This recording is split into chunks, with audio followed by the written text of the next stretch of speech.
So what's up mga kaboy, so for today's video nga pala ito. Nandito tayo sa may Bata, Villaggio Mall. Kita nyo, pawisan pa ako. Nagmamadali ako tumakbo kasi meron tayong isa followers dito nag-aabang sa akin. Uwi na raw siya ng Pilipinas. So i-meet up natin dito. Ayan. Kuya, pabango.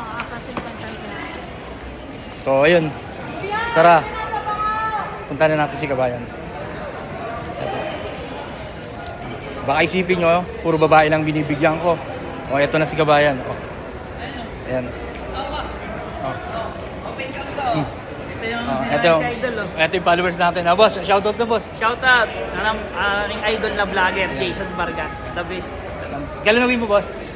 Mamayang madaling araw, pero ngayong gabi nasa airport na kami. O yun. Ito boss, regalo ko sa'yo boss. Ay, Tsaka ito. Okay. ay, salamat.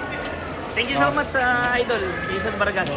Yan, sa mga nagsasabi sa akin na babae lang bibigyan ko, ito patunay ha. The Lalaki best, yan. napakabait talagang wala akong masabi. First time ko siya makita, talagang #1 followers ako niya. Solid. Salamat boss at enjoy sa flight at bakasyon boss. Thank you, idol.